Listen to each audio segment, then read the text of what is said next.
Talking hoops. And you know our guys will ramble. Can you just email me the rest of this story? This is Just Dubs with John Dickinson. Dickinson's an underrated talent, 100%. On KNBR 104.5 and 6.8. Streaming live at knbr.com and on the KNBR app. Green has had some beautiful assists tonight. Thompson on a drive. Offensive foul. Curry draws the charge. And Thompson took a shot. And Curry shaken up as well. Curry comes up limping. That's going to be 5 on Thompson. Curry shaking his head, saying he's okay. And still with a slight limp. Yes. Life without Steph and Curry. That portion of the 2025-26 Warriors season is here as we welcome you in to Just Dubs with JD John Dickinson here on The Sports Leader with you for the next hour or so. We've got the great Raf Corral in our Daly City studios, Kyle Haar on hand as well here as the Warriors find themselves back in action tonight after the Thanksgiving holiday, able to get Thursday and Friday off. Warriors did have a practice yesterday. But now it's about injury reports and who's going to return when, and can the Warriors get through the next week or so on the schedule before they're actually going to get some help in terms of rest and potential recovery thanks to the NBA Cup schedule, which kind of spreads things out. But Kyle, great to be with you, my man. Great to have you here. And the Warriors and the Pelicans tonight, and no Steph Curry, at least for the next week. Probably a little bit longer than a week. Jonathan Kuminga could return. And, of course, Kevon Looney back in the Bay and will be celebrated tonight at Chase Center. So a lot to get into here for the next 53 and a half minutes, if my clock is correct. Yeah. Good morning to you. Good morning to Raf. Good morning to the YouTube chat. And, hope everyone had a good Thanksgiving. And it's always good to see Loon Dog back. In the opposing team's jersey, it's still going to look weird, but it's good to see him back. Yeah, and he'll be celebrated tonight at Chase Center, so looking forward to that. If we have some time, we can share some favorite Kevon Looney moments, as he was a key contributor for the Dubs to multiple championships and a few more playoff series victories, even going back to last season and even going back to the victory against Sacramento in the 2023 season. He might have been their second best player in that series after Steph and Curry, to allow for the Warriors to not get beaten and have a chance to move on and advance to the Western Conference semifinals. But we're talking about the state of the Warriors currently here. And if you want to jump in and join the conversation, you can do so at 808 KNBR.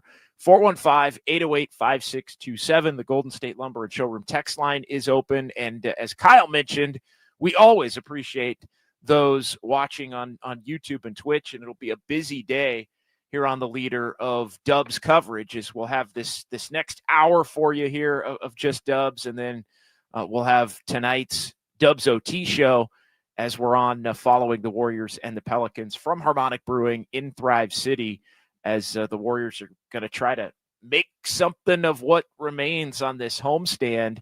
This was supposed to be the homestand that allowed for the Warriors to catch their breath and not have games be so compacted together, and some winnable games with Portland, who we've seen is now a pretty tough matchup for the Warriors, and we'll get to Portland as well, because the Warriors are going to have to play Portland in extra time here coming up, thanks to the NBA Cup schedule. So we'll get everybody caught up on that. But Portland, a very winnable game. They were down some players. Warriors can't win that game.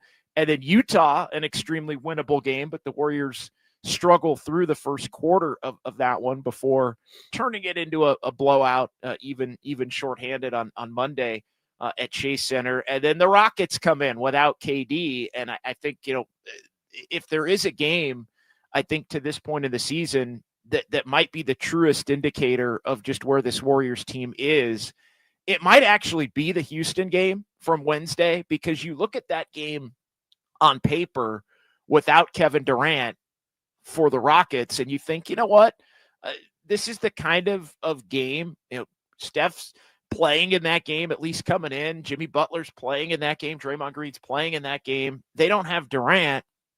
And you would just think, hey, that's the kind of game that the Warriors should be able to grind through. And because Kevin Durant isn't playing, he winds up being the difference in the Rockets not having enough offense, basically, to close the Warriors out. And the Warriors end up with a hot three-point shooting first half in that game. They go cold in the second half. The offense stagnates. The turnovers, the offensive rebounds, it becomes kind of a familiar theme. And it just, I saw a clip and Draymond and Jimmy Butler back calling out the team, Kyle. It feels like we're right back to where things were 2 weeks ago after the ugly loss in Oklahoma City, with Draymond and Jimmy Butler calling out the team following that one. And then they played a little bit better in San Antonio, won 3 in a row to calm things down. But I go back to the exchange in the locker room, and we played a good chunk of this on Dubs OT on Wednesday, but it was Draymond, kind of going back and forth about, everything that's going wrong. And I know I heard it was, I think, Tim Kawakami of the SF Standard played the full audio of Draymond's locker room post presser. And there was a basically Draymond saying, hey, you'd think we should win this game.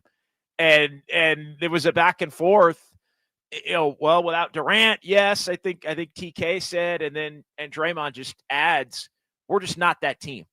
Like, we're not that team, not the kind of team, Kyle, that can just, hey, best players out, put it together, and just play consistently enough up and down the roster. And I think everybody's culpable. We've talked about the young players. We've talked about the veteran players. It's been different things on different nights. But the Warriors are just not that team, to use Draymond's words, that you can say, oh, so-and-so's out, or this is a win. Like, they have to play well, really up and down the roster to beat anybody good, even good teams without their best players. Yeah, they just simply don't have that margin of error anymore compared to the title winning years. And yeah, it's true. I mean, you bring your C- game to the Pacers and Milwaukee, and those teams are still capable enough to beat you. And the Warriors look good against the Rockets to close the first half, but the third quarter and the fourth quarter, and I think I forget who in the chat said that the game looked like the Portland game in terms of the Rockets getting offensive rebounds, but man, they had like close to 20 more shots than the Warriors did. Turnovers, offensive rebounds, size and length an issue, consistency on a night where, Steph Curry struggles, but Jimmy Butler's bringing it. Draymond's doing everything he can against Sengun, and you just get not nearly enough from everybody else up and down the roster. And so while, it feels like, all right, maybe this is a go time type moment with Draymond and Jimmy Butler calling the team out, and I'll just quote some of the elements of Draymond from we don't need to play it here, but it's our defense is bleep. Okay. Our defense is S individually. And then you got into the, I said, we are individually bleeping awful. Okay. So you get into that again. He's trying to not make sure that it doesn't come off as if he's calling out just the young guys without themselves being included. And then he went on to say, he's not a big spirits up guy. He was asked about keeping spirits up. And, he said that's not really his thing. He's more the guy that's going to be ripping on somebody. And then you got Jimmy Butler. We don't box out. We don't go with the scouting report. We let everybody do what they want. Open shots, get into paint, free throws. It's just sad. And so you've got the two guys now with the Warriors moving forward here, and Steph Curry going to be out at least a week as they dropped it Thanksgiving morning after the MRI, reevaluated in a week from Thanksgiving. So that is Thursday. They got to play tonight against the Pelicans. They got to play Tuesday against Oklahoma City. And it's interesting. And I think, some would say, hey, all right, this is great. The Warriors are getting a little bit of rest here before tonight. They're going to get a little bit of rest before OKC. Draymond and Jimmy Butler are calling the team out. Like in theory, this would potentially lead to some more consistency, but now you don't have Steph Curry because Steph Curry's got this quad contusion and he underwent the MRI on Wednesday night. They released the results on Thursday morning. And so he's missing tonight. He's missing Tuesday. The Warriors then go on the road. The first game on the road is the day of the reevaluation point for Steph. So he's probably not playing in Philadelphia.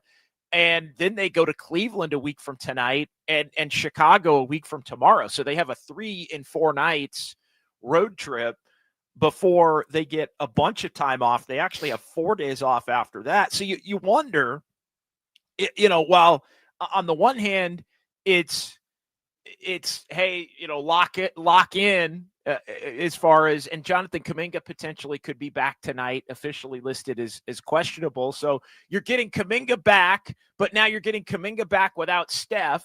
So there's the potential for asking Kuminga to play the non-Steph way while you've spent so much time trying to get him to play with Steph and with Jimmy. So you've got that kind of muddies things.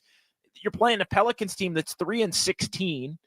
And you go back to, on the surface, you'd say all of this would benefit the Warriors, but now Curry's out and we don't know if they can beat anybody without Curry. So I think it comes down to, tonight in particular, because tonight is at 10 and 10. I mean, tonight feels like a must win kind of a game.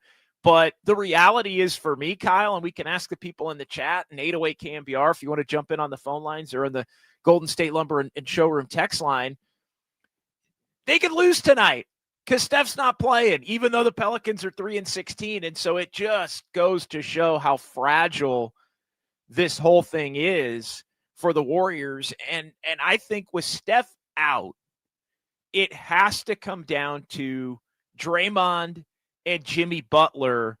Calling the team out is fine, but it has to come down to those two refusing to allow the rest of these guys to play so badly that you're going to lose a game to the Pelicans. OKC is what it is. You're probably not winning that one. But what you don't want to see is some dog effort tonight against the Pelicans where you run the risk or actually lose this game only to, because you embarrassed yourself tonight, come out and compete harder against OKC, which we've seen the Warriors do anyway against some of the better teams, and then lose that game by 6 because Oklahoma City's just a great team that might win 75 games, as a defending champion. So handle business tonight.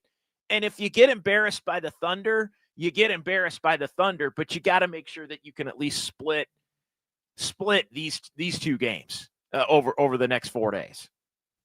Yeah, if you're Draymond and Jimmy Butler, you can't make those post-game comments and then lay an egg tonight and don't bring it tonight. You can't do that, and the team with Steph out cannot afford to lose a quote-unquote winnable game, even though it's not really a winnable game with Steph out. But I think it's winnable, but it's also losable. Right. It's like one of those games that we've seen the Warriors lose earlier in the season, a game like this. But it will be interesting, especially if Kuminga plays tonight with Steph out. How does the offense and the team in general look? Because we saw a glimpse of it in the playoffs when Steph missed the rest of the Minnesota series. But and then it was just like Jimmy and Kuminga, all right, go take your man one-on-one. So it'll be interesting how the offense looks tonight. We'll see if Kuminga plays, but I am curious how it's going to look tonight. No, and I think I would not anticipate that it's going to be the Minnesota series, Jonathan Kuminga, as he works his way back from the knee soreness. And it does create another conundrum. And, oh, by the way, the Jonathan Kuminga trade rumors are back here with a month and a half to go before he has the potential to be traded. That's the other big takeaway, and we'll get into it coming back here after our first time out. The Warriors are not good enough through 20 games with the team that they have to be a contender. And so they are going to have to look to make some moves as soon as they can. I do think they're going to have to look to include players that maybe they weren't initially thinking they were going to have to include in some deals, or be more open-minded about that.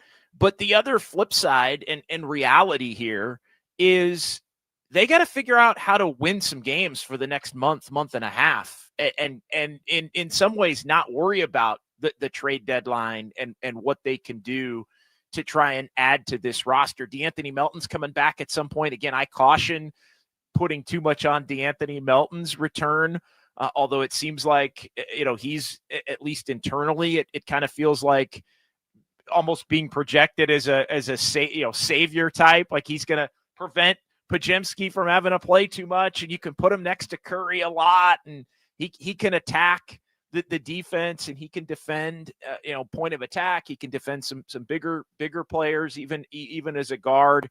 But I still think that they're going to bring DeAnthony Melton along extremely slowly if he returns at some point here in the next week to 2 weeks. And so we'll see how it all shakes out. But the reality is, you can think that this team needs to trade Jonathan Kuminga, but they can't trade Jonathan Kuminga for 6 weeks. And you can think that they need to make some other moves, but you have to be able to survive the now. And to be perfectly honest, this team finds itself in another significant point of vulnerability without Steph Curry at 10-10. And sure, you can go out and say, got to beat the Pelicans. Well, what if you don't?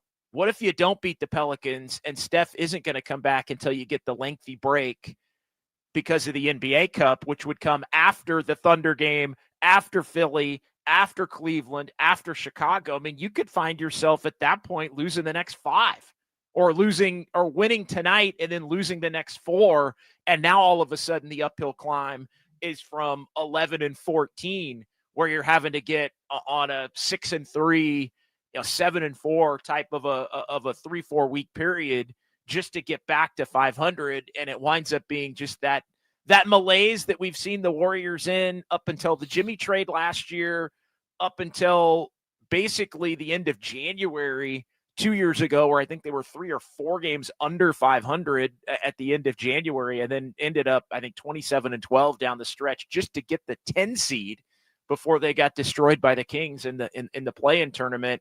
And then, 2 years or 3, even 3 years ago, it was that fight to try and get to even 44 wins, which, because of the Western Conference being so weak, that got them to the 6th seed in a matchup against Sacramento. So how does this team suck it up? We'll get into that coming up next. Who should the starting lineup be as well?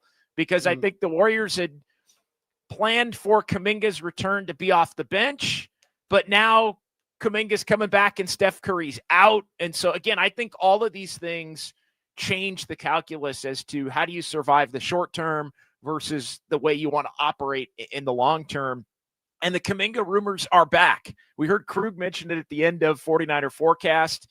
Anytime the Warriors are playing the Pelicans, those trade rumors are going to surface and come up as to, can there be a trade between these two teams? Indiana, Sacramento, things are continuing to float out there as it relates to Jonathan Kuminga, so we'll get into that as well.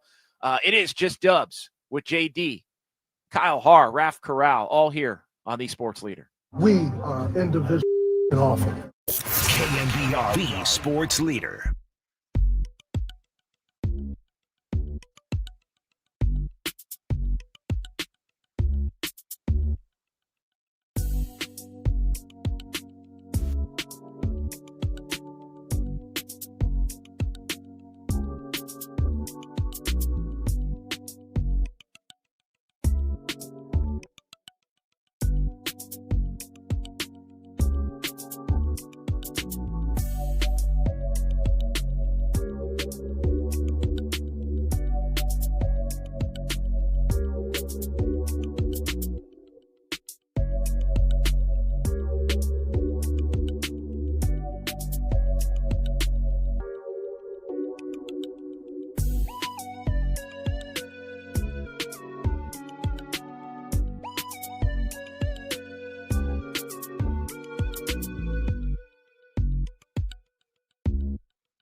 Draymond Green gets a running start and a flush at the rim. This equals the largest lead of the game. Thompson now in the front court. JD Just Dubs with John Dickinson keeps ballin'. Streaming live at twitch.tv/thesportsleader. All right, back with you here on a Saturday. Just Dubs until noon. 808 KNBR, 415-808-5627. Dubs OT tonight from Harmonic Brewing in Thrive City. Best Dubs coverage in the Bay following the ball game, as the Warriors are going to have to deal with life without Steph and Curry, which has not been kind to the Warriors throughout the course of this season. Steph reevaluated in a week. I got to be honest here. I don't think we're going to see Steph Curry. I'm at least looking at it, Kyle, and we've got Raf Corral, Kyle Haar as well joining us here on the program. We'll get to some YouTube chats here in a minute. Kyle's Clicks, our first installment here. Who should the starting lineup be for the Dubs? How do they survive life without Steph?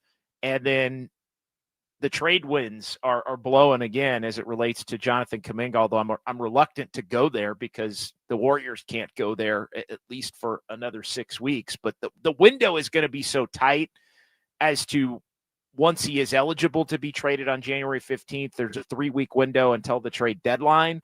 So the rumors are going to start to come out, I think, over the course of December, because you have to be laying the foundation for those trades and negotiations to where you can hit the ground running when you actually are able to look to make a move come January 15th. But going back to life without Steph for just a second, it really, I think, I'm working under the impression, Kyle, that we're not going to see Steph until after the little mini break, which if you hadn't seen, the NBA released the 2 added games to the Warriors schedule because the NBA Cup is now on to the tournament round, the elimination rounds. And so you've got the 4 teams that clinched and got their spots in each conference. And so there's the 2 games that were TBD on the schedule. It's among the teams that didn't qualify for the knockout portion of the NBA Cup, and the Warriors were eliminated from that going back to Wednesday night. So the Warriors are going to play Minnesota on December 12th at Chase Center, and then they're going to play at Portland on Sunday, December 14th up in Portland. So they end up adding those 2 games to the schedule. And what it creates is this scenario where the Warriors play the Pelicans tonight, they play OKC at home on Tuesday, then they go on the road and play Philly, Cleveland, and Chicago a week from tomorrow. So they do have the 2 days off after the game tonight, but then they play 3 and 4, and then they don't play they have 4 days off. I think, Kyle, we're not going to see Steph until, or at least I'm working under the assumption that we're not going to see Steph until after that 4-day gap. And maybe we wind up seeing DeAnthony Melton come back at that point. Yeah, I mean, that makes a lot of sense to me because you're playing 4 games in 5 or 6 days, with 3 of those being on the road. And then, that 4-day break. Make the NBA schedule make sense. But 4-day break after the Chicago game and then coming back home for Minnesota. That seems realistic, especially if they're really trying to be careful with Steph, and they should be. But that makes the most sense to me.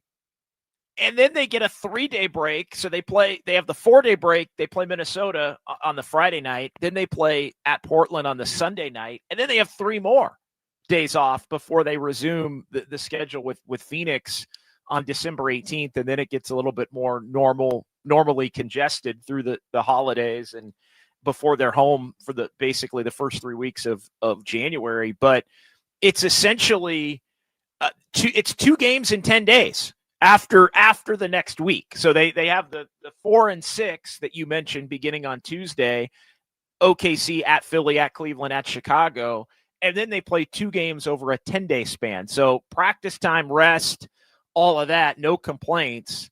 But it becomes a point of, well, what kind of team are you going to be at the end of the next 5 games most likely you're going to wind up having to play without Steph Curry. And we'll see. I do think it's on the table if everything heals appropriately for Steph, that maybe he could come back a week from today in Cleveland and play the Cleveland and Chicago games. And then, you get the rest off of that if there is any potential issues that pop up as an extension of the injury. But regardless, I mean, this is truly the last reprieve, or the most significant reprieve, that the Warriors are going to have, I think, at any point this season, in terms of having a lot of time off. It's almost like a mini all-star break in a lot of ways, with the 4 days, and then you play the 2 games in 3, and then you have another 3 days there.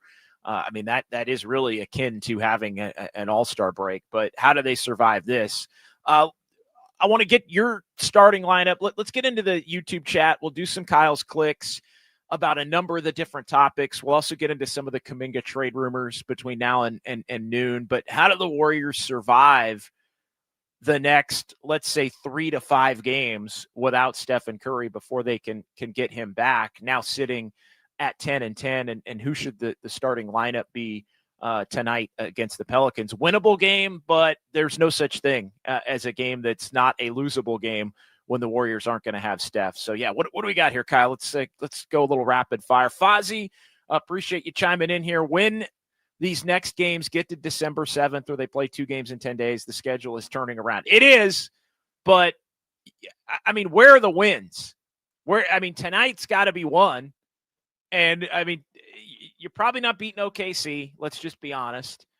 You're Philly. I mean, again, you could beat Philly. You could lose to Philly. You're probably not beating Cleveland, although we'll see where they are in the grand scheme of things. And then, if you have to play Chicago without Steph, I know Chicago's cooled off. They were really hot the first week and a half of the year, kind of like the Warriors were. And then they've basically been what you would expect the Bulls to be since then. So I think, but the reality is, without Steph, the Warriors are they're bottom 5 to 10 team in the league without Steph. I mean, that's so none of these games you look at on paper and say, hey, that's the game you can win, other than tonight.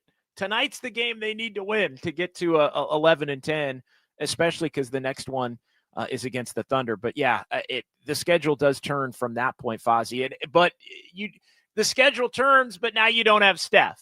And that's why you can never count on the schedule turning, and why I've been so adamant about not complaining about the schedule at the level in which the Warriors have, because now it eases up, but you're shorthanded in ways to where it eases up, but because you're shorthanded, you can't take full advantage of the fact that it eases up a little bit. And the one thing that's the worst is where you keep kicking the can down the line, and this is what mediocre teams do. And the Warriors to this point are a mediocre team, because I think the eye test would tell you they're worse than 10-10, especially since the 4-1 start. Like this looks like a worse than 500 team, I think, right now, more than a 500 team. But the reality is, the teams that find themselves in this position are constantly, well, when we get this guy back, it's going to change. And when the schedule flips, then they'll get on a run. And then, I mean, it just I don't want to say excuses, but more the kicking of the can down the road. When this happens, things will be better. When that happens, and that's just death. I think that's just the sign that you don't have it as a squad, and need to have some major changes, Kyle. And it's not like even when they have all their guys and all their veterans play and they're not sitting, when they have Steph, Jimmy, Dre, Horford, and the whole squad playing, it's not like they've been some dominant force where you're like, no. Oh yeah, this team is going to make a run. It's not like they've looked unbelievably great when they're all fully healthy.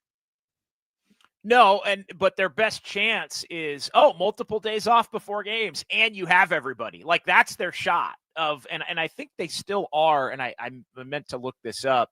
I think they still are 3 or 4-0 when they have more than 1 day of rest. But so that's going to be tested. when they, back-to-backs obviously is one thing when they have the usual one day in between games. That's another thing. But I think this team, if you go back to the beginning of the year when they've had multiple days in between games, I think they still are undefeated when they've had multiple days in between games. All right, let's get a couple of more chats here. 808 KMBR, the number.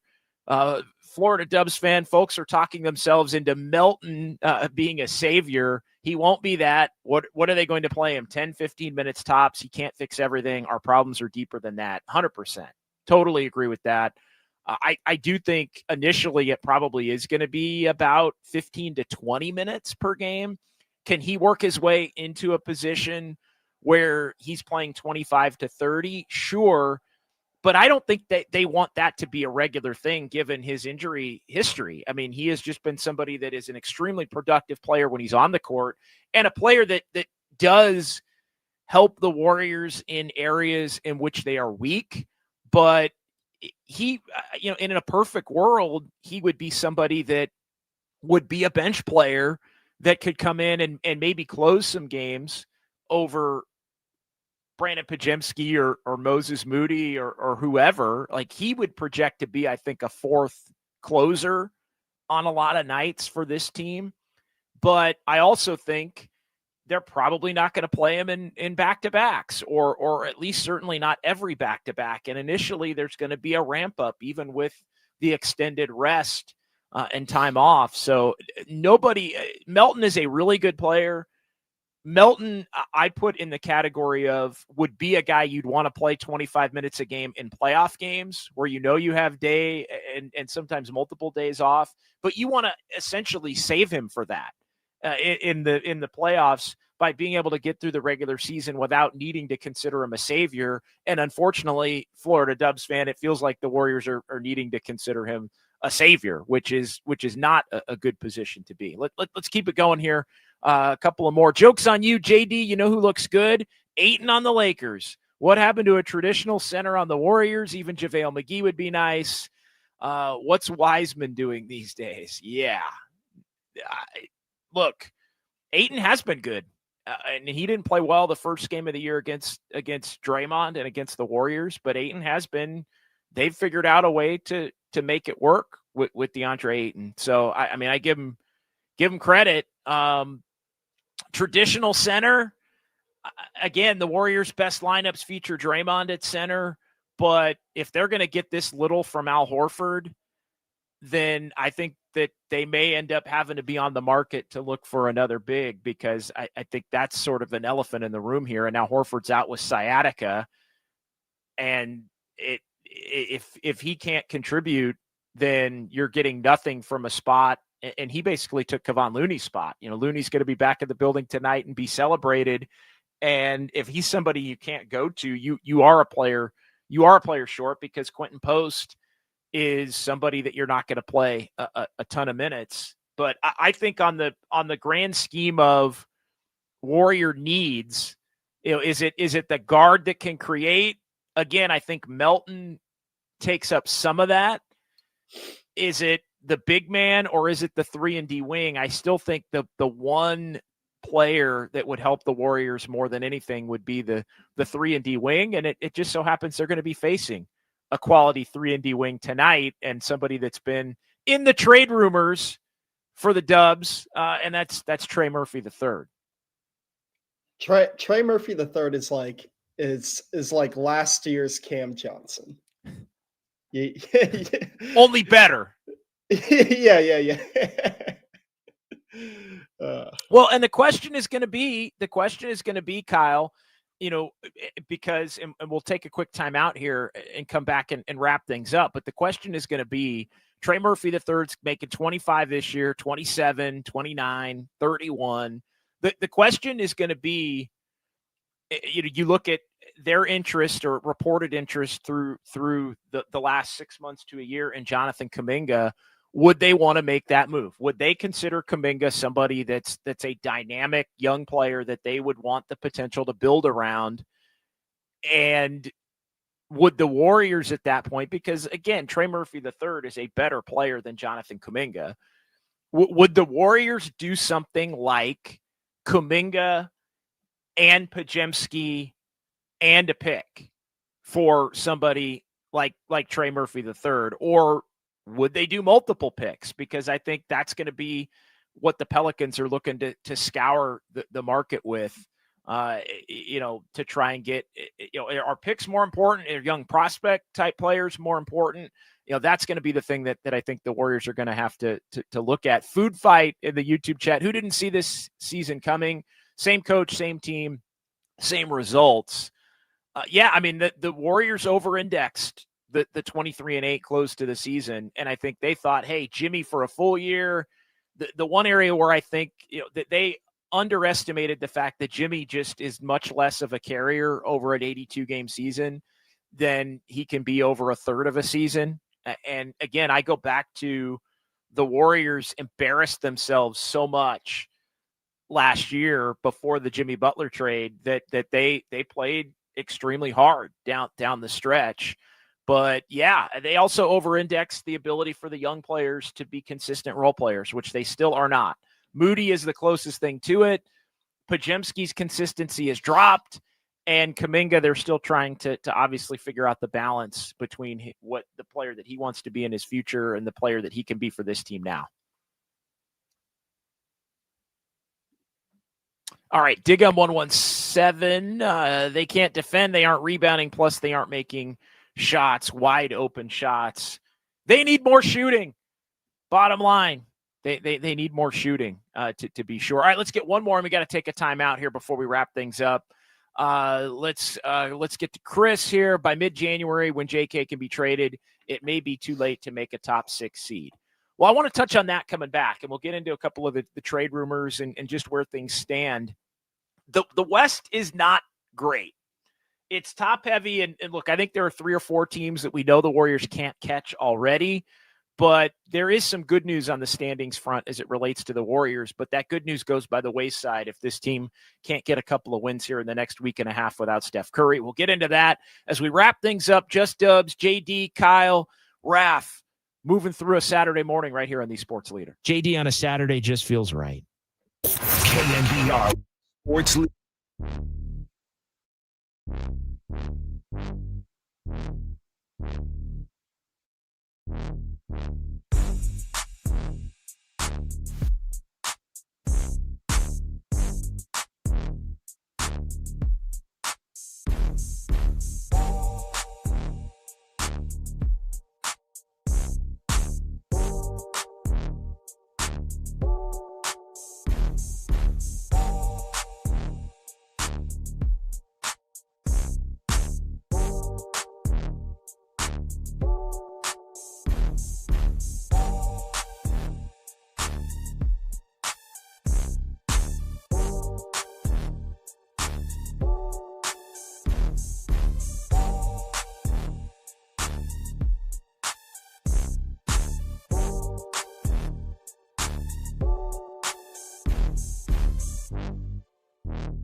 This is KNBR, and this is Just Dubs with John Dickinson, streaming live on YouTube at KNBR 1045.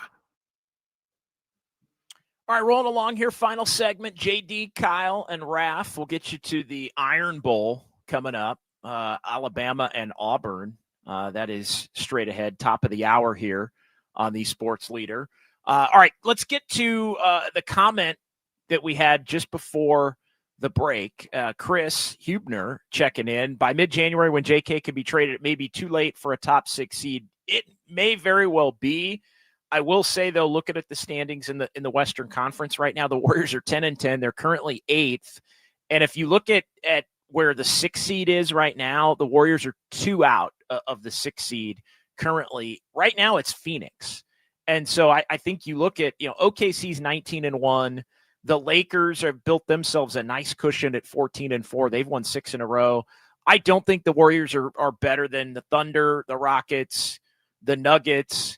I would say Minnesota, but Minnesota's lost 3 in a row, and they've been a team that's really struggled, to find consistency in the regular season the last couple of years. And Phoenix is a team that's off to a unexpectedly solid to really good start, but I don't think they're a try-hard team. So I think they feel like when they come back to the pack a little bit, they're probably more a 7-10 type of a team than a top 6 team. So the point I'm getting at is the fact that, and right now the 9 and the 10 seeds are 3-4 games under 500. So I think the West has been pretty weak to this point. And so the ability to get into the top 6 still could be there. But if you're doing it from a point of 3-4 games under 500, 5 games under 500, you're going to have to get really, really hot. If you let it get to that, then you are probably going to be just playing for that 7 spot here moving forward. All right, let's get to a couple of quick things here to close it out. Who should the starting lineup be tonight? And again, it doesn't always matter. Podziemski's got to go back into the starting lineup, and I know that's going to be unpopular, but he is the primary backup lead guard with Melton out and now Steph out. And so to me, you have to go Podziemski in the starting lineup. I would go with Will Richard, who continues to earn it. I would go with Moody. I would probably go with Jimmy Butler and Draymond Green as the final 2 there. But it does create a conundrum as to, if you want to go big, do you take Will Richard out and put Quentin Post in and keep Moody there? Do you bring Moody off the bench? The one thing I will say, I think they need to tell Podziemski, hey, we need you. Go let it fly. Don't try to do too much. But in this time without Steph, be that lead guard. I don't think they have another option, honestly. And I also don't see them starting Kuminga with Kuminga coming back off the injury and trying to work his way back in. Although I do think he's somebody that could get into the mix as a bench player and still wind up playing a lot if he's playing well, because the Warriors will need him. Yeah, I mean, if I had to pencil in a starting lineup going forward without Steph right now, it would be same as you, JD. Pods, Will Richard, Moody, Jimmy, and Dre. The issues then become, and you kind of have to play Pods just out of necessity, but if Pods starts playing poorly and not unplayable poorly, because again, you still kind of need him. Like you don't. Who do you go to? Pat Spencer? Right. Yeah, Jesus. But so you don't have. I mean, you don't have any options. Right. You don't have options. And I don't think that JK should immediately go back into the starting rotation. But it will be interesting if JK coming off the bench has a JK-like performance to the beginning of the year. And then if you do want to start him, do you put Moody at the 2, JK at 3, or wow. I don't even know about that either. Yeah. Well, and if you want to go big, you got to take Richard or Moody out, because neither one of those guys are a lead guard or combo guard that can play the point. And so you end up in a tough spot there. And then you're also, Will Richard can handle it, but Will Richard has kind of earned the right to be a starter for the time being, because he has been in many ways the most consistent of the Warriors' young players. And so it just creates this conundrum, but they need more consistency from Moody. They need Pods to figure it out or not. Florida Dubs fan starters: Pods, Moody, Jimmy, Dre, JK. You could go that route. Yeah, I could see that. I think, Jimmy at the 3, JK at the 4, Draymond at the 5. I could see that as a potential lineup combination as well. Then you bring in Quentin Post. You save Will Richard for the bench. You try and spread out some of the depth as it goes through that. So, all right, that's going to do it for us. Kyle, great to see you. Raph, appreciate you. As always, we'll be back next Saturday in this time slot, although Kyle's going on a little trip, so Kyle won't be back, but I'll be back with you next Saturday here in this slot, and we'll be back tonight for Dubs OT from Harmonic Brewing in Thrive City after the Warriors take on the Pelicans. So a lot of this conversation and then some thoughts on the game as well. Keep it locked right here in the Sports Leader. We got the Iron Bowl coming up for you. And then again, Dubs OT tonight after the Warriors and the Pelicans. For Raph and Kyle, I'm JD. We'll talk to you tonight right here on the Sports Leader.